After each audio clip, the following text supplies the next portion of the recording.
Welcome back to the third episode of Breaking News, where today you get the top 4 breaking news stories of the week. I'm your host, Gabriella Sable.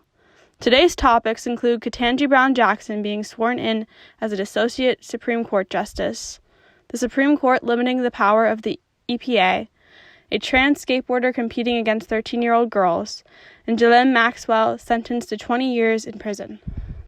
On Thursday at noon, Justice Stephen Breyer officially retired from active service on the Supreme Court.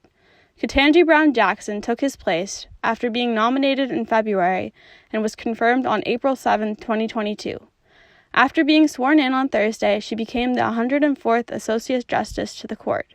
She is also the first Black woman to be on the court. The second story of the week, the Supreme Court limits the power of the EPA. The court ruled on the case West Virginia versus the Environmental Protection Agency.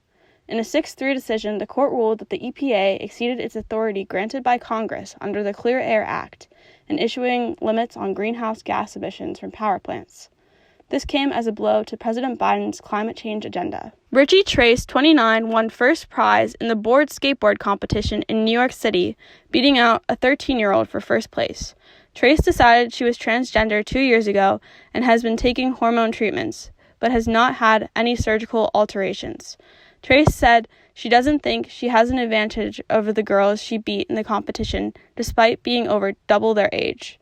Trace also admitted that the Olympics is the goal of her skateboarding career, despite failing a testosterone test for the 2021 Women's Olympic skateboarding qualifiers, making her win against 13-year-olds that much more controversial. Ghislaine Maxwell was sentenced to 20 years for being Jeffrey Epstein's accomplice.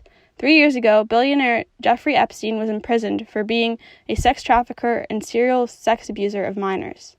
In December, his girlfriend, Ghislaine Maxwell, was convicted of recruiting, enticing, and transporting minors to engage in illegal acts with Epstein, and Tuesday was sentenced to 20 years in prison. Maxwell was also ordered to pay a $750,000 fine for her role in Epstein's crimes. All of these articles were fact-checked by Oh I Get It, the world's first fake news filter. Oh I Get It's AI technology filters through 1 million articles an hour to ensure your news is factual and reliable. You can download Oh I Get It onto your device using the link in the description box below. Be sure to follow our social media pages to keep up to date with the latest reliable news. Thank you for watching, and be sure to like and subscribe for more breaking news Sundays.